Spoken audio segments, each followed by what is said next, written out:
talk. Can you tell me what it is that you're living for? Can you tell me what it is that you're living for? Fake talk, fake talk, fake talk, fake talk, fake talk, fake talk. Can you tell me what it is that you're living for? Can you tell me what it is that you're living for? Okay, let us begin. Welcome to my faith-centered conversations, talking about our souls deep within and different ideas about the world's creation. In different faiths we might find inspiration, so let's engage in healthy conversation.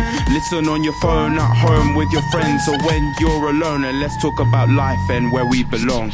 This is Fake Talk, Fake Talk, Fake Talk, Fake Talk, Fake Talk, Fake Talk. Can you tell me what it is that you're living for? Can you tell me what it is that you're living for? Fake Talk, Fake Talk, Fake Talk, Fake Talk, Fake Talk, Fake Talk. Can you tell me what it is that you're living for? Can you tell me what it is that you're living for? Hello, welcome to another episode of Faith Talk. It's Nathan Day. And again, as I've said in the previous episodes, I'm kicking off 2020 with lots of content. Happy to be here, happy to have the privilege of doing what I'm doing right now. And as you know already, this podcast is all about exploring the different real life experiences and opinions of people who've gone through certain things in their life that have resulted in certain faiths that they have. So it's just kind of looking at the whole complexity of what it means to be spiritual or religious. And in the next few episodes, I'm going to continue a mini series that I'm looking at called Conscious Creators, and it's me just exploring the storylines and perspectives of people who have a creative interest or a creative craft that they do, whether it's just creating general media content to put on social media or making music or doing illustration. It's people who have some sort of creative interest and have some aspect of their and have some sort of religious or spiritual worldview that impacts the work that they do. So in this episode, you're going to hear part one of my chat with Ellie Bustin, who is also in the same year group as me and comes to the same uni as me. I met her through the Christian Union of the university, and she is a media student. And yeah, we're just going to get straight into it. We've got lots of interesting content that's going to be covered. So yeah, let's get straight into it. Enjoy. Right, okay. Hello, Ellie. Welcome to #Faith Talk. Thank you very much. How you doing? Yeah, I'm good, thank you. How are you? Feeling good. Great. Let's do it. So as I've just said to you and to those listening, just to recap, this is a mini series I'm doing within the podcast called Conscious Creators. Let's just sort of give a brief overview of how we met. So you can tell them if you want. Okay, I've got to try and remember now. Yeah. So there's a society at the University of Derby called the Christian Union. Yep. And we met through that, didn't we? You came along. I'm trying to remember the first time, but it seems to escape my memory. But yeah, no, it's really good. We have lots of different events. I think maybe you either came along to one of the events or one of our like socials that we had, or maybe it's just to a main meeting. I'm not sure. Yeah, I think it was a normal main meeting, like quite earlier on in the year. Yeah. So this was last academic year, but I transferred from a different uni, and then Ali was. I think you were one of the first people I met in the union. Yeah, I remember. So, Yeah. Yeah, it was great. And since then we've kind of kept in touch, so which is great. Let's just talk a bit about your background as well. So just give a brief overview of who you are, what you're doing now in uni, and just how you were brought up and stuff like that. So you can take it away. Thank you very much. So I am in third year, so final year at university, which is really daunting, the final 5 months. I feel the pressure. And I do media production. Nice. So basically that incorporates kind of 4 key areas, which is radio production, television production, digital publishing, which is like coding and print work, and then also what's the final one? Script writing. There we go.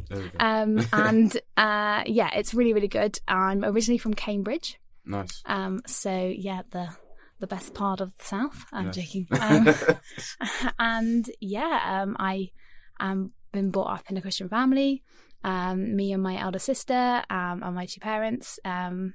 It's just been a bit of a whirlwind time at university, really. Time seems to have flown by. But it's been really nice coming up to Derby, and it's still feeling not too big, because I think I was quite worried when I came to university that I was going to be somewhere and it was going to be massive, and I felt like a very small Derby's person. the opposite. Yeah, it's completely the opposite. Like, you do feel like you are at home, and after 3 years you're kind of like, I don't want to leave, but also I do want to leave. But that kind of sums me up a little bit of kind of what I study and a little bit of my background.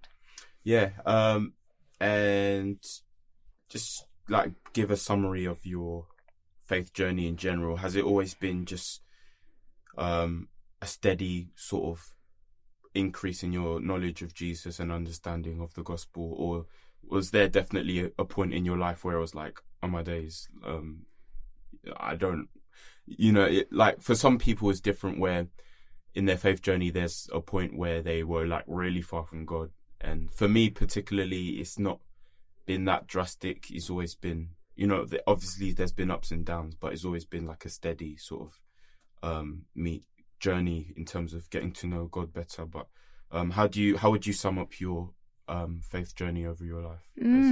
Yeah, great question. I think I would say it's yet again, like you've been, quite a gradual thing, coming from like a small little village on the outside of Cambridge, so more Cambridgeshire, and kind of going to a C of E church, so a Church of England church, and kind of being in a relatively large youth group, always kind of being told through Sunday school right up until kind of the end when I was about 18, about 14, I kind of been taught about the gospel, and I kind of heard it from there. But I suppose it was much more of like, this is my parents' faith and I'm joining in with them rather than it being my own, until I went along to a festival called Soul Survivor. I relate.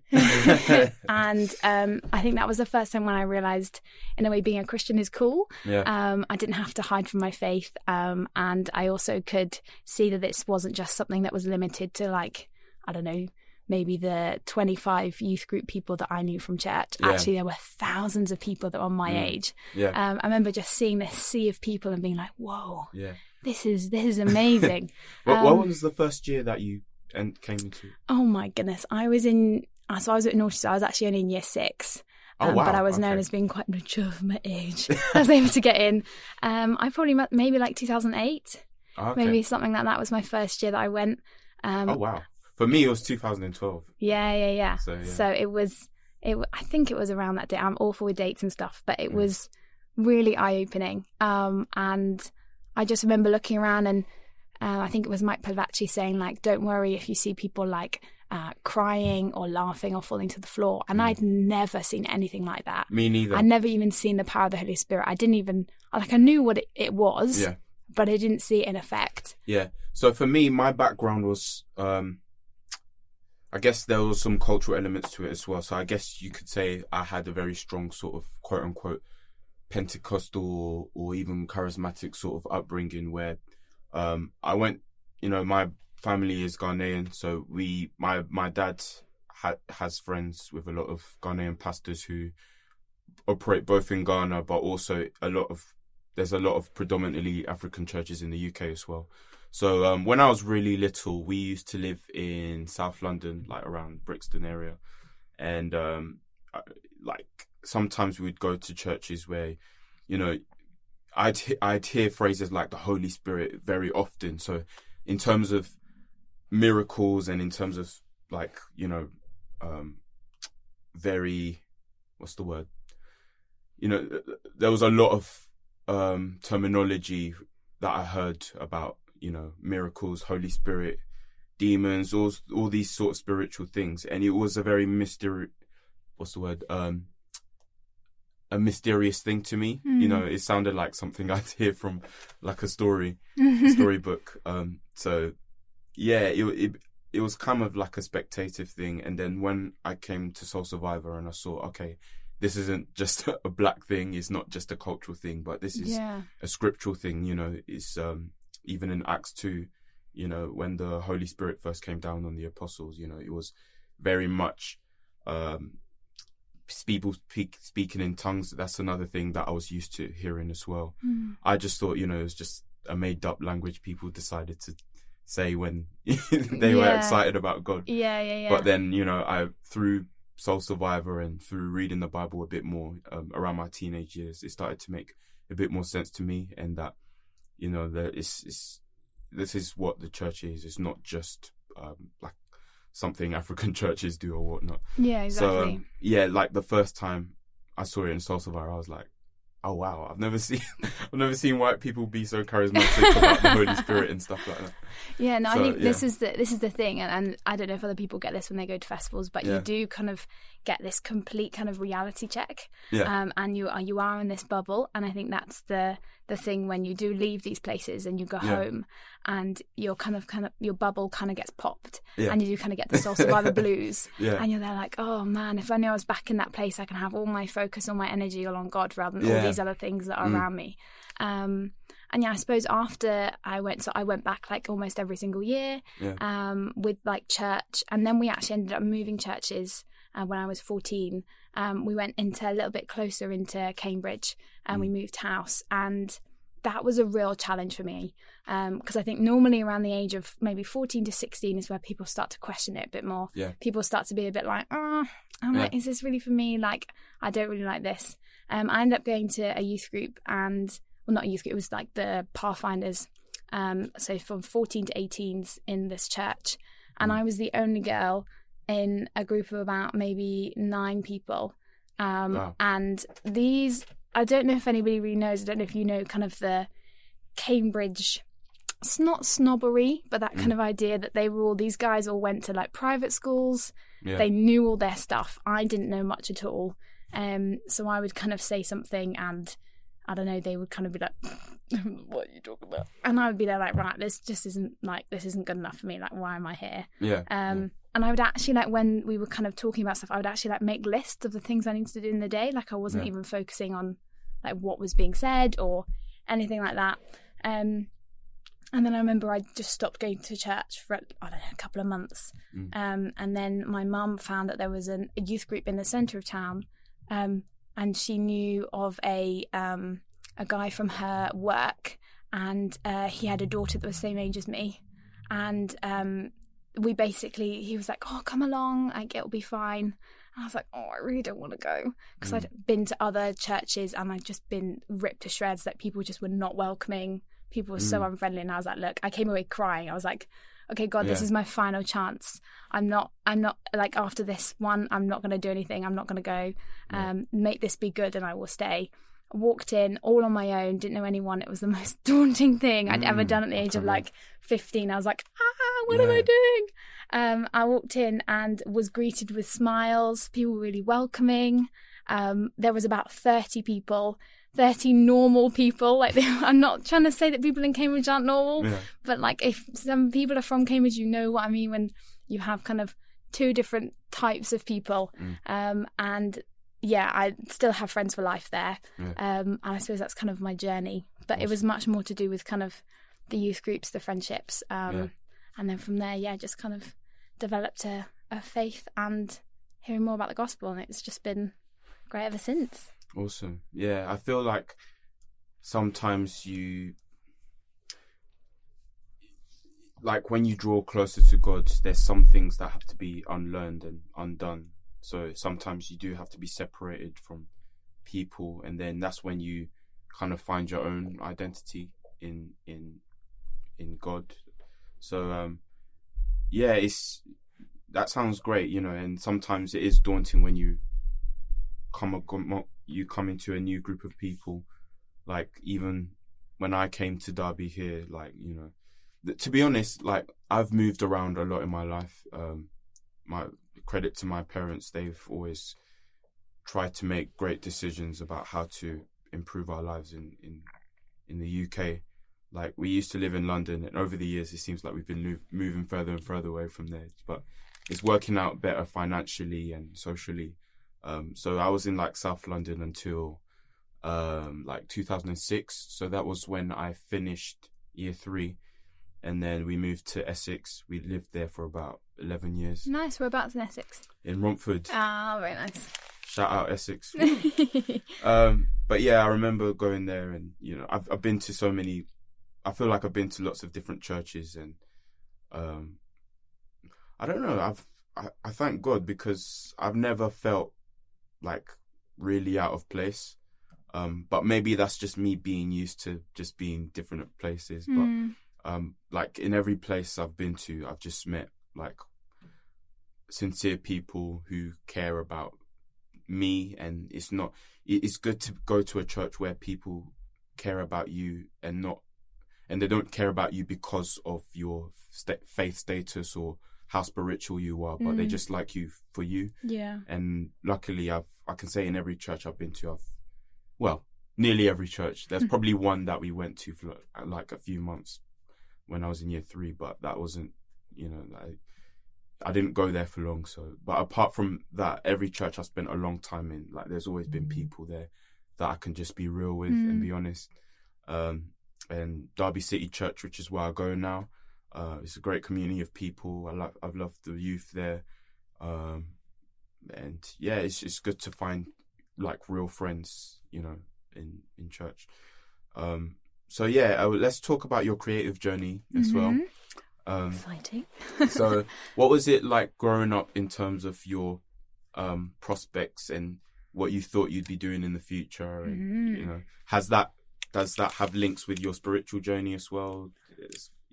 If I'm honest, when I was looking at what I wanted to do, this probably sounds not very good, but there wasn't really any thought to like the spiritual side of things. It was much more of like, what do I enjoy doing? I don't think there's anything wrong with that, but I think I'd never really thought about putting the two together. I always thought they were quite separate. Yeah, me too, for a long time.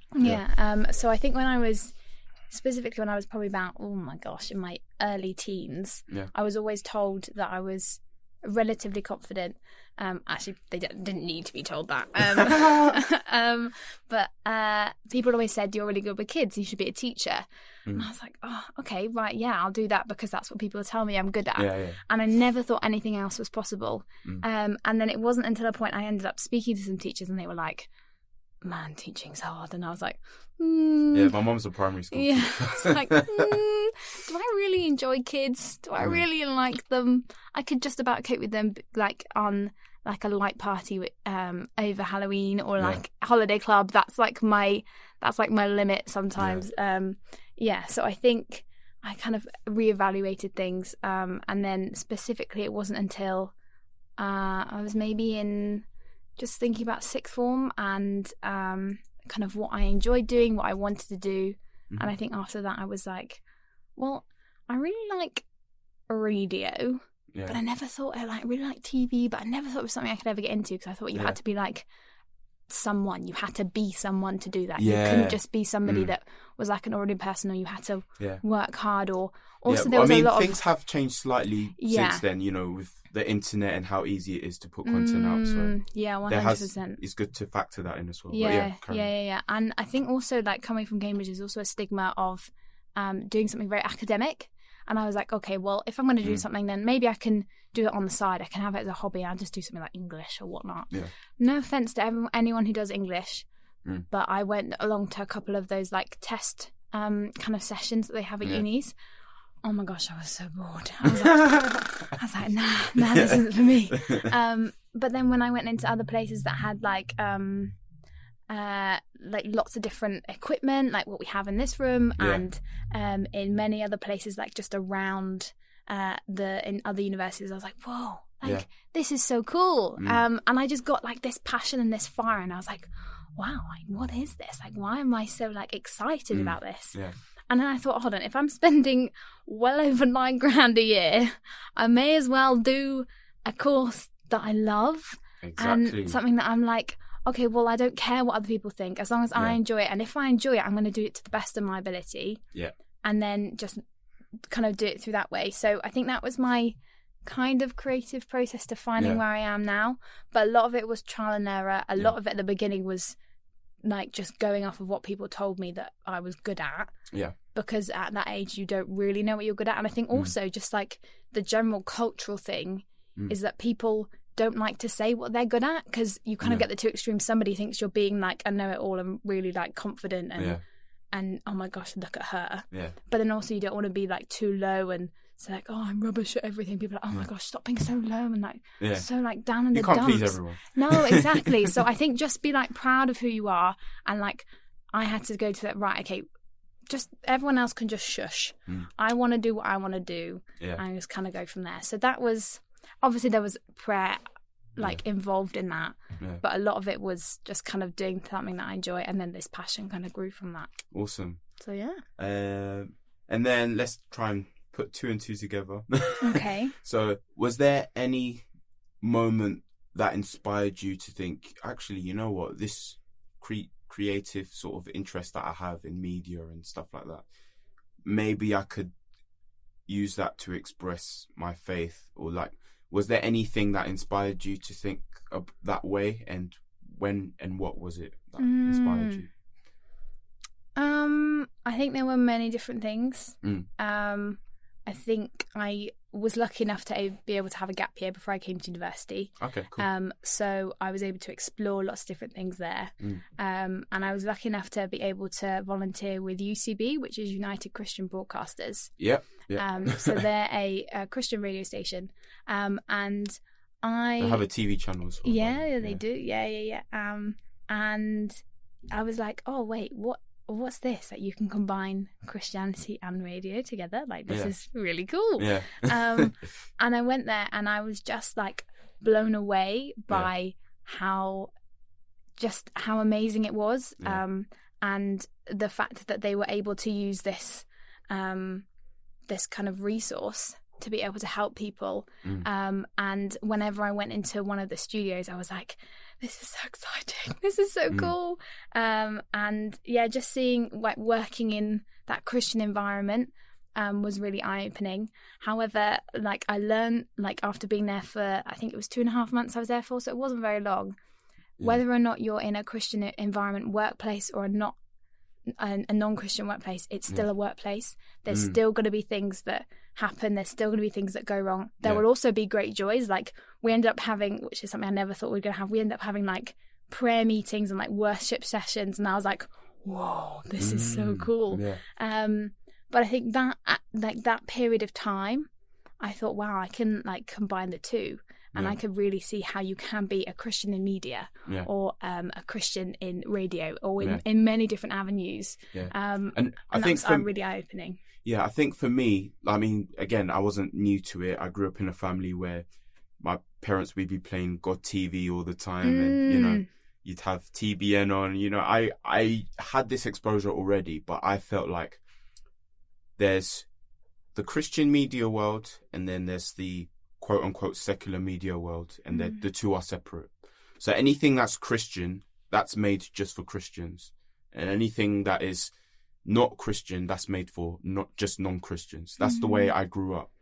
And then similar to you, I guess around Soul Survivor, when I first went to Soul Survivor, I can't remember. I think do you remember the basement? Yeah. So you'd have like rappers and sort of DJs doing these late gigs at Soul Survivor, and obviously they were Christian. They put on like clean tunes and stuff like that, and you know that was my first exposure to like, oh wow, like I mean I know Christians can be fun, but it's just I never pictured it this way. And then I remember heading home. I think it was either the coach journey to there, or I think it was back from there actually, that one of my mates who was on the coach with me, I was sitting next to him, and even at that time I had a keen interest in music, particularly hip hop music, and I was like, can I borrow your iPod and listen to music? And he's like, yeah, sure. And then I scrolled through, and then there were a few artists on there that I already heard of, like Toby Mac and a few sort of Christian contemporary artists. So I was like, yeah, it's cool, a bit of electronic. And then I came across this guy called Lecrae, and I was like, okay, what's this? And then I played I think it was his song Background from his album Rehab, and then I listened to that and I was like, okay, this is weird. This is weird. I'm not used to this, because then I heard Christian hip hop, but it blew my mind, because it was, that particular song was quite sobering. The song was about being in the background and letting God be the superstar. And then I was just like, wow, that I never knew hip hop could be so edifying. And it just goes to show that, you know, the God we serve is, he creates he puts passions in us for a reason. And just because you have a certain passion that might not conventionally be associated with Christianity doesn't mean that God wouldn't use that. And that really opened my mind just through listening to that song. And then that was it. Like, since then, I've just been listening to all sorts of Christian rappers like Lecrae, Andy Mineo, Trip Lee, all the people on Lecrae's label, and then loads of other labels as well. And and then obviously UK rappers like Governor B and A-Star and Faith Child as well. It really blew my mind. So that's a large influence on what I'm doing today, which you're going to hear more about, guys. So stay tuned for that. But yeah, it was, so what eventually, because you ended up doing a podcast at some certain point. I did, it's called the Three Christians podcast. Yeah, Three Christians so podcast. Do you want to talk about the whole sort of background story to how that built up? So that's really really interesting. So I am I'm trying to think where it started now. So probably back in my first year at university, I was really interested in getting involved in the university radio station. And I was like, oh, what's kind of going on here? And went along to kind of one of the taster sessions and said like, I was kind of thinking of maybe just doing like a music thing. And then I was really convicted to actually, like, I have this opportunity to use this platform to talk about my faith and make it be something that is not a taboo subject, and talk about things that people don't talk about. And I kind of sent them a message saying, hey, I want to do a radio show about Christianity. And they said, well, actually, we've got 2 guys already from the chaplaincy that do that. And I was like, oh, okay, interesting. People when they hear chaplaincy kind of think of really old guys, and they're just like, the collar, and they're like, oh, they're not doing anything. I was like, okay, we'll see what. And then I walked into the room, and there were these 2. You're welcome, you're welcome, Ben and Chris. 2 relatively young guys that were there, and it was just really, really cool. And we ended up sitting down at the radio station. Were they doing the same course as you? Or no. So they were just chaplains. that was their role as as people at the university. Like, that's all they did. But they were just like, oh, let's see if we can try and combine the chaplaincy and radio together and get those links out.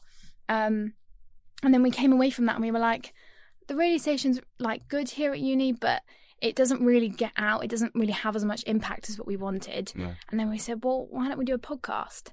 And I was like, well, as a media student, I have access to these amazing radio studios. Let's do it. Preach. Yeah. Students, use the facilities. Literally use the facilities you've got. You're paying over $9,000 a year.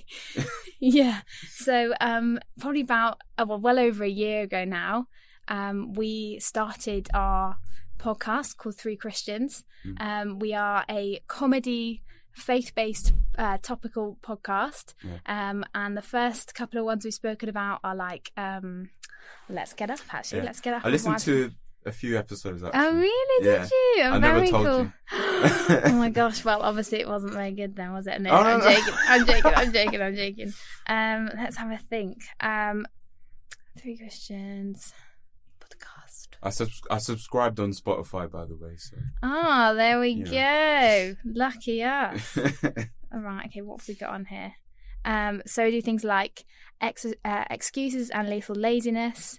Having one-to-one with God about climate change, where we talked about, it was around the time of Extinction Rebellion. Yeah. So what year did you start the podcast? So we started it in, let's have a think about this, October 2018.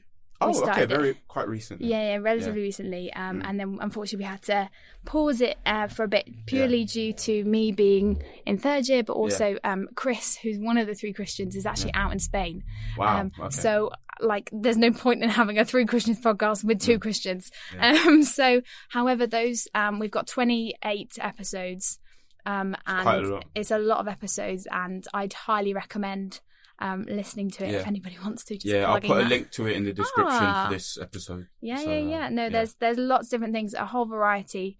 on there. And it was a real privilege to be able to do it with those guys, because we all have slightly different backgrounds, and we all had just great fun together. We still do have great fun together, but it's just a light-hearted way to talk about deep topics. You guys really know how to have a laugh. I've heard some of the intros, you've just been giggling for like 15 minutes. It's mad, because sometimes when you kind of do podcasts, you don't really know if it's only you that's laughing, so you're like, hey, I'm just going to enjoy it, and then hopefully that makes people smile. But I suppose the great thing about it being on many different platforms is that people can always access it for a really long time, so it's out there.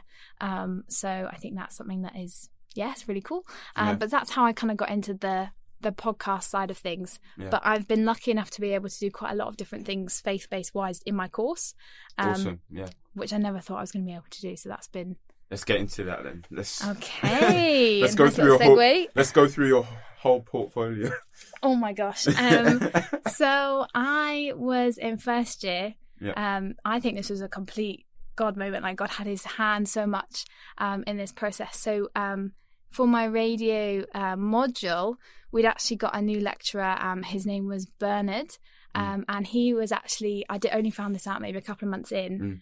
He was actually he is, I think he's the program director of Premier Christian Radio. Oh my gosh. So I had no idea about this. And then I was kind of saying to him, like, I want to do because we all had to do individual radio shows. I was like, I want to do like one on like maybe Christianity, but I don't really want it to be boring. And he was like, hey, no, like, you're speaking to the program director of Premier Christian Radio, like, you can do something. And I was like, what? No way. Because I saw like what he would do on his like PowerPoints, he would kind of say, okay, well, I want you to listen to this, work out what the audience is and work out what kind of genre the radio station is. And he had Premier up on there, and I was like, interesting. Why on earth would somebody have Premier? And that kind of like got me thinking. Imagine if you didn't even have the guts to say what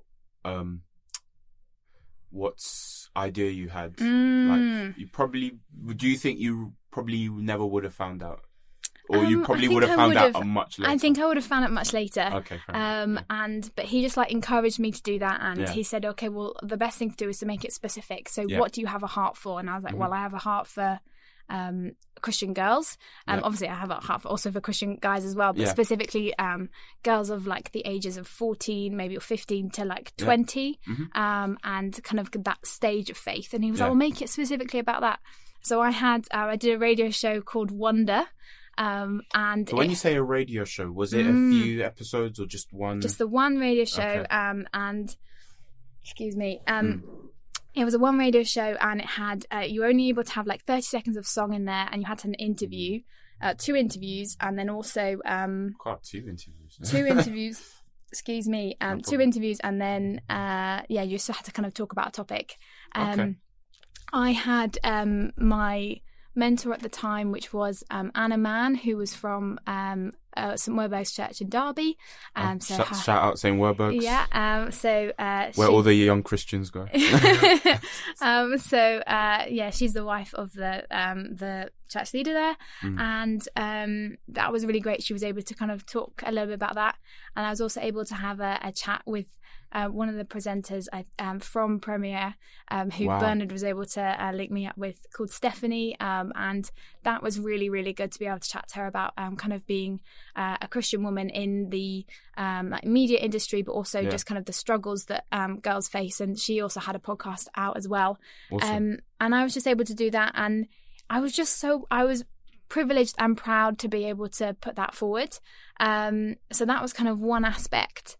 And then actually, as the years have gone on, my lecturers, my like non-Christian lecturers, have encouraged me to do something Christian. They're like, why don't you do something Christian? Do something about the CU. Do something in regards to your faith. And I'm like, I feel there's part of me that did feel a bit ashamed that I didn't think of that, because I suppose I was a bit like, I don't really want to do that. But actually, as the years have gone on, I've realised that's what sets me apart. That's what makes me different from my people in my course.